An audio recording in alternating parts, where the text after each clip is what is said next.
All right. Para mí es un placer primeramente estar el día de hoy aquí con ustedes. Bienvenidos a Punta Cana. Espero que su estadía sea la mejor de todas. Esta ponencia del día de hoy resulta bastante interesante para mí y estuve pensando en lo que preparaba, qué sería lo más importante para los diferentes actores que se presentarían el día de hoy acá. Tenemos diferentes sectores en esta conferencia, sector gobierno, militar, financiero, etcétera. Y quise traer algo que sea de valor y que pudiera ser aplicable para cada uno de nosotros. Bien, es bien conocido que en la ciberseguridad nunca tenemos todo lo que necesitamos. Es por eso que los profesionales de ciberseguridad se nos demanda que pensemos un poco fuera de la caja, que pensemos diferente, de maneras nuevas, cómo hacer las cosas, quizás con un poco menos de recursos. Y es por eso que hoy en día vengo a hablarle de las amenazas persistentes avanzadas, de un caso real que vimos en la República Dominicana, de cómo lo manejamos y de cómo continuamos manejando eso y qué medidas pueden implementar ustedes en sus propias organizaciones para protegerse y detectar ese tipo de amenazas. Me está jugando una jugada el remote. Un segundo.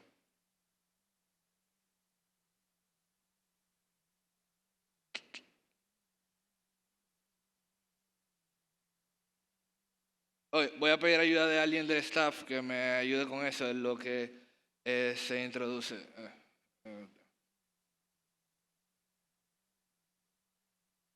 Correcto. Ahora sí.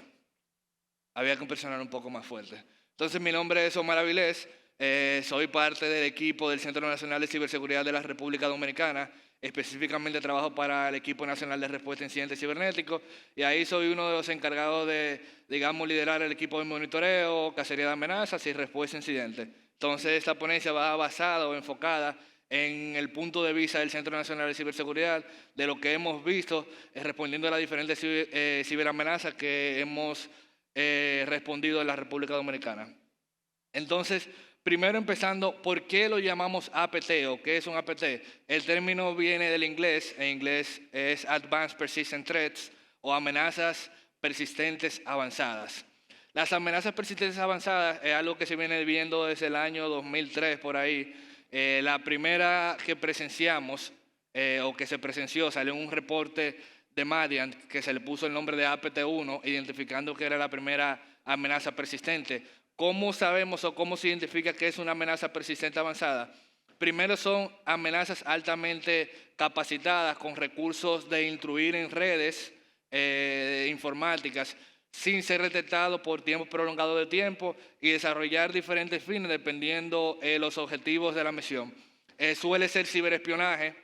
Anteriormente, en el inicio, hasta el año 2015, se solía ver este tipo de amenaza únicamente espionaje, digamos, gubernamental, información de gobierno, etc. Pero a partir de 2015 hemos visto la evolución de los APT que han evolucionado de un enfoque gubernamental a un enfoque más corporativo, donde también se trata de intruir en empresas y tratar de robar información de propiedad intelectual para tomar ventajas sobre cierto campo.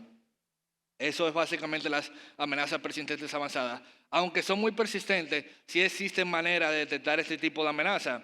Algo que decía un profesional hace varios años, un amigo, es que aunque el nombre es amenaza avanzada persistente, muchas de esas amenazas son muy persistentes, pero poco avanzadas. Y ahí viene algo que decimos mucho en ciberseguridad, que el atacante puede fallar muchísimas veces y seguir intentando. Nosotros, que estamos encargados de defender las redes, los sistemas de las diferentes organizaciones de los diferentes países, no podemos darnos el lujo de fallar una sola vez, porque fallamos una sola vez y las consecuencias, el impacto operacional a la organización puede ser muy crítico. Entonces, hay que ir rompiendo o tratando de crear un nuevo enfoque, un nuevo conocimiento cuando son las amenazas persistentes avanzadas, porque a menos en ciberseguridad, cuando escuchamos de amenazas persistentes avanzadas, escuchamos de algo que está por encima, muy por encima de nuestro nivel, pero es algo que sí puede ser detectado, algo que podemos responder y a lo que podemos mitigar. Y algunas de las cosas que podemos hacer para entender este tipo de amenaza cuando la vemos en nuestros sistemas, en nuestras redes, es entender primero cuáles son sus objetivos, cuáles son los motivos, por qué ese actor tendría como motivo, como objetivo, instruir en la red de mi organización. Segundo, el tiempo de compromiso. ¿Hace cuánto tiempo está esa amenaza en mi sistema? Porque es una de las características esenciales de lo que son las amenazas persistentes avanzadas. Suelen estar en los sistemas por tiempo prolongado de tiempo para evitar ya sea la detección o para exfiltrar la información sin ser detectado. Otro, la orientación, el costo que conlleva eso, la metodología, etc. ¿Y por qué son estas cosas esenciales? Bueno, el costo de llevar una operación ofensiva de ciberseguridad, de instruir en un sistema es bastante alto. Se requiere que el atacante use sistemas que mayormente suelen estar en la nube, infraestructura, personal capacitado, herramientas que no siempre son gratis, lo que lleva un costo alto, lo que nos ayudaría a entender los motivos específicos por lo que alguien estaría dispuesto a invertir una gran cantidad de dinero para poder instruir o tener acceso remoto a nuestra red. Las herramientas de seguridad tradicionales o el enfoque tradicional que le damos a la detección y respuesta a incidentes de las diferentes amenazas de ciberseguridad no son suficientes cuando tienen que ver con amenazas persistentes avanzadas.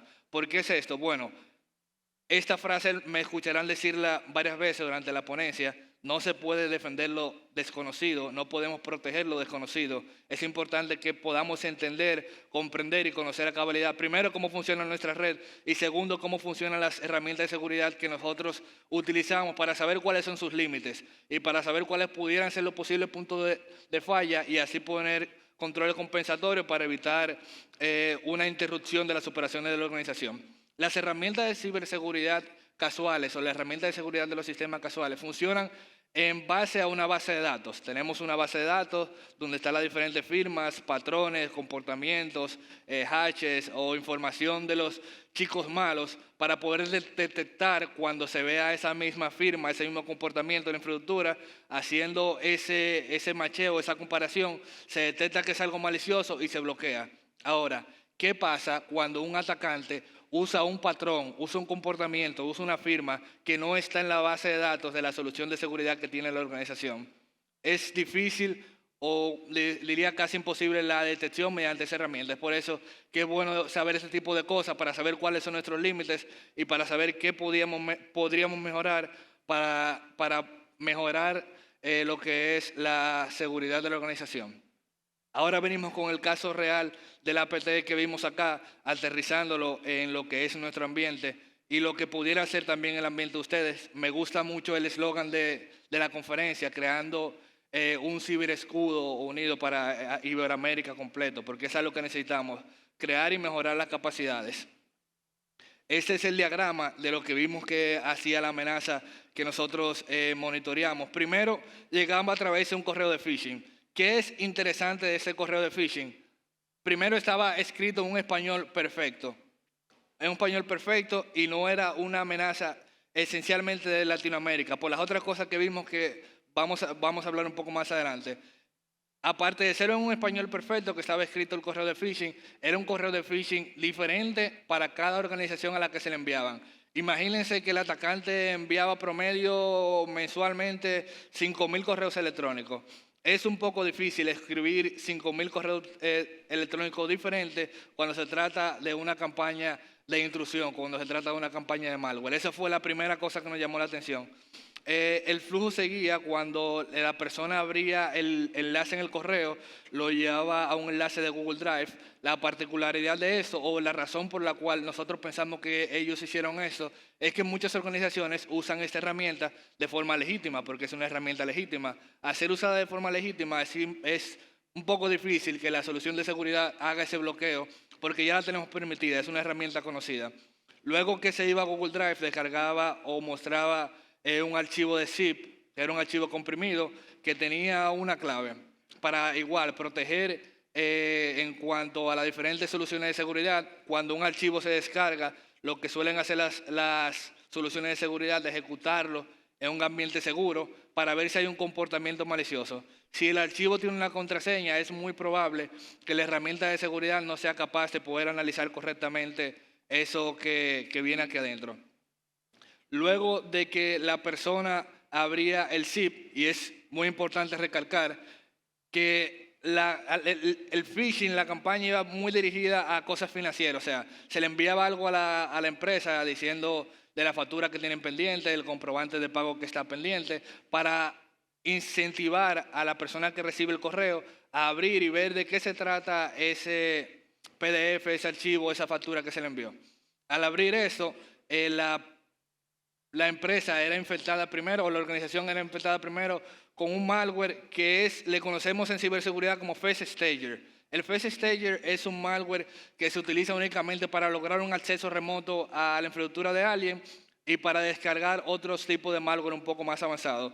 Ese PhishStager descargaba un segundo stager, que la función de este es, si la organización detectaba o detecta el primer implante y lo eliminaba, el segundo implante se conectaba al servidor de Command and Control del atacante cada 30 días y con eso el atacante podía volver a infectar la infraestructura y hacer algo diferente para evitar la detección.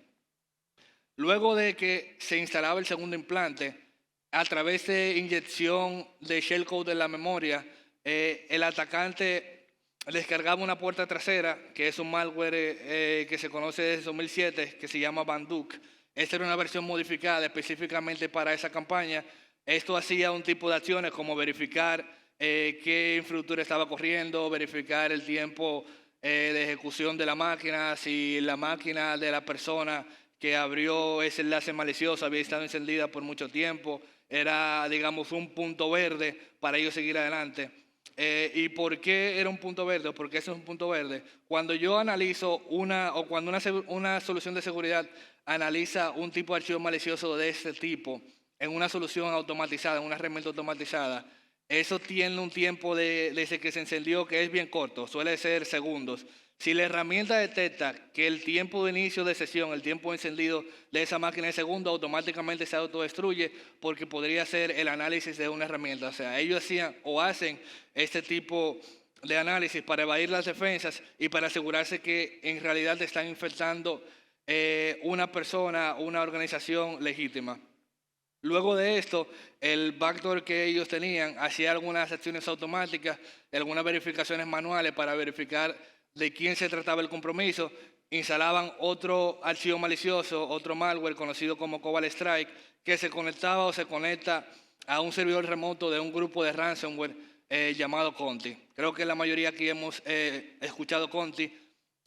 Lo bastante interesante de este flujo de amenaza es que después de llegar con Cobalt Strike y conectarse al servidor de Conti, ellos se esparcían en las redes completas y no hacían más nada.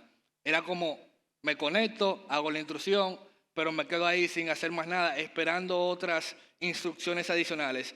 Mediante el análisis que hicimos nosotros en el Centro Nacional de Ciberseguridad, pudimos descubrir una función en el malware que tenía tenía configurada una fecha para ser ejecutada en paralelo, lo que nos llamó bastante la atención. ¿Por qué nos llamó la atención? Bueno, eso no fue una intrusión o un incidente que respondimos en una sola organización.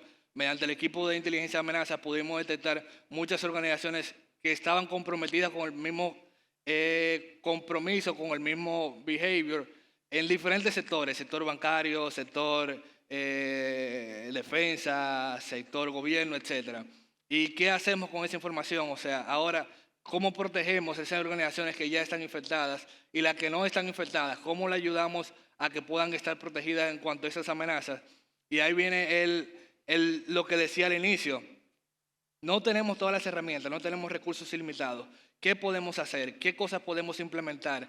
Ya que descubrimos que hay una amenaza en los sistemas, ya que descubrimos que tenemos un ataque dirigido hacia nosotros, ¿cómo podemos responder hacia esto para evitar que cause un impacto crítico en la operatividad del Estado, la operatividad de la operatividad de la organización? Y ahí lo que vienen las herramientas, diferentes herramientas que nosotros usamos para eso y que ustedes también podrían usar para proteger y defenderse de ese tipo de amenaza. Hay un sinnúmero de herramientas, no todas son open source, pero sí todas las que están ahí son gratis. La diferencia de open source y gratis es que open source el código es abierto que yo pudiera modificarlo y gratis es que puedo utilizarla sin hacer algún pago, sin embargo no puedo modificar el código. Alguna de esas que le puedo recomendar está Elastic Security y Elastic Defense, que es un EDR para dispositivos finales, que le trae un poco de una capa de seguridad adicional a lo que es el antivirus. Con ello pueden analizar lo que pasa en la memoria, pueden ver comportamientos extraños y pueden configurar casos de uso y reglas de detección personalizadas, lo que le ayudaría a detectar cualquier cosa que se pudiera escapar de las soluciones regulares. También una plataforma que nos sirvió bastante es la plataforma de MISP, que es una plataforma de compartir inteligencia de amenaza. En nuestra plataforma de MISP, uno de los casos de uso que usamos, y también aprovechando la ponencia pasada que se trataba de eso, respuesta a incidentes basado en inteligencia de amenaza, es que en nuestra plataforma estamos conectados con diferentes partners y recibimos inteligencia de amenaza de ellos y ellos de nosotros. ¿Qué podemos hacer con eso? Estamos conectados, por ejemplo, con Cecil Américas, con FIRST, con diferentes fuentes de inteligencia. La pasamos a nuestro EDR de Elastic.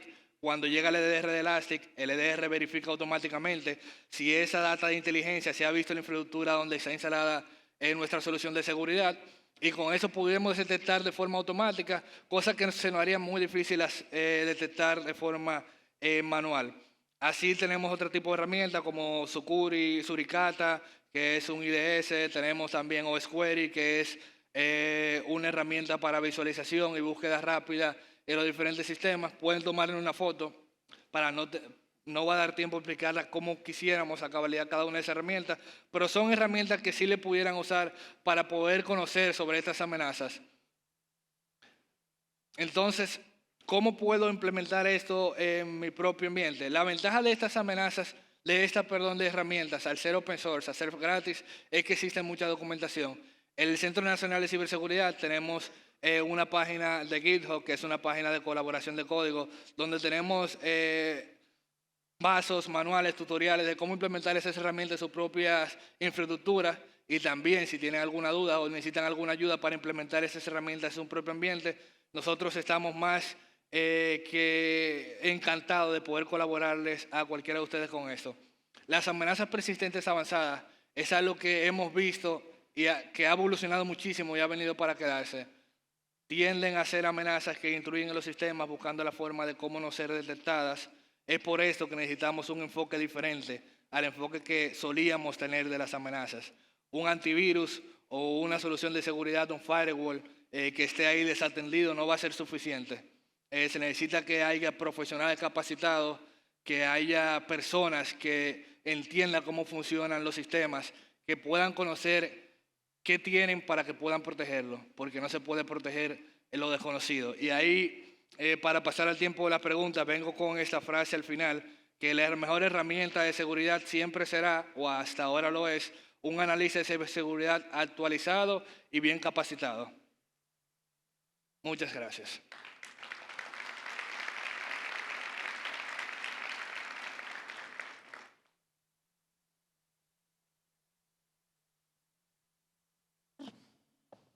Muchísimas gracias por haber estado con nosotros, por esta presentación. Y sí que has dejado un tiempo, ¿verdad?, para preguntas. Tenemos que conseguir retomar un poco el tiempo, pero sí que me gustaría aprovechar para que nos contases tu opinión sobre la importancia de este tipo de congresos y de la colaboración, que como sabes es el lema, ¿no?, de estas jornadas. Claro, es esencial para la protección. ¿Por qué? Bueno, lo que yo veo aquí en República Dominicana pudiera servirle muchísimo a la otra parte que está en Guatemala, que está en Chile, que está en Ecuador, porque son casos que se da el Internet no tiene fronteras, ¿sabes? O sea, lo que vemos acá puede pasar, no mañana ya, puede pasar en un segundo allá, y conociendo los diferentes escenarios pudiéramos nosotros estar mejor preparados para tomar una mejor respuesta. Absolutamente. Pues como decía, como tenemos que aprovechar un poco el tiempo, que nos hemos retrasado un poquito, pero a todos los que están aquí animamos a que se acerquen a Omar y que le trasladen, por favor, todas las dudas, preguntas, que seguro que tiene muchos comentarios además que hacer de esta fantástica presentación. Muchísimas gracias, de verdad, por haber estado con nosotros. Muchísimas gracias, Omar.